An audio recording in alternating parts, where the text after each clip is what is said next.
దీనులను అన్ని విధాలా ఆదుకోవడం మానవుల కర్తవ్యమని కోరమండల్ మహిళా సంక్షేమ సంఘం అధ్యక్షురాలు గౌరి పేర్కొన్నారు. రమణపేట ఏపీఐఏసీ కాలనీ అడబాల ట్రస్ట్ కార్యాలయంలో కోరమండల్ మహిళా సంక్షేమ సంఘ ఆధ్వర్యంలో ప్రాణాంతక వ్యాధిగ్రస్తులకు నిత్యావసర సరుకులు పంపిణీ జరిగింది. ఈ సందర్భంగా సంఘ అధ్యక్షురాలు గౌరి మాట్లాడుతూ దీనులను అన్ని విధాలా ఆదుకోవడం మానవుల కర్తవ్యమన్నారు.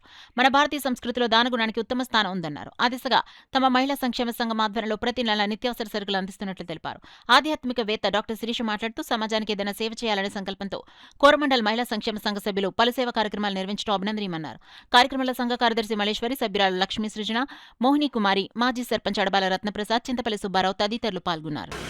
కోరమండల్ కంపెనీ చాలా ఇయర్స్గా ఇలాంటి కార్యక్రమాలు చేసుకునే ఉంటారు. ఇలాంటి సేవ మరియు సహాయం చేయడానికి ఫ్యూచర్లో కూడా ఫ్యూచర్లో కూడా చేస్తాము. మీ ఆరోగ్యం చాలా ఇంపార్టెంట్. సో ఈసారి కూడా ఒక 2 ఐటమ్స్ వచ్చి పెంచడానికి మాకు చూసాము. So health is always important.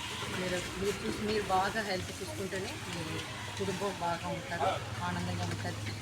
ఈరోజు కోరమండల్ ఉమెన్స్ వెల్ఫేర్ అసోసియేషన్ ద్వారా ప్రతి నెల ఇస్తున్నట్టుగానే 2వ శనివారం దీర్ఘకాలిక వ్యాధిగ్రస్తుల యొక్క కుటుంబానికి నిత్యావసరాలను అందించడం చాలా విశేషదాయకం. ఈ అడబాల ట్రస్ట్ వేదిక మీద వారి యొక్క సేవా కార్యక్రమాలు ఎన్నో ఉన్నా ఇందులో మటుకు ప్రత్యేక శ్రద్ధతో నిరంతరంగా చేస్తున్నటువంటి ఆ సేవకి మన తరఫున అభినందనలు అర్పిస్తూ వాళ్ళందరినీ కూడా ఆరోగ్య పరిరక్షణకి చాలా ముఖ్యం కనుక అటువంటి ఆరోగ్య అవగాహనకి కూడా కృషి చేస్తూ అందులో ముఖ్యంగా ఈ వాతావరణ మార్పులకు కావాల్సిన జాగ్రత్తలతో పాటు ఈ ఆహార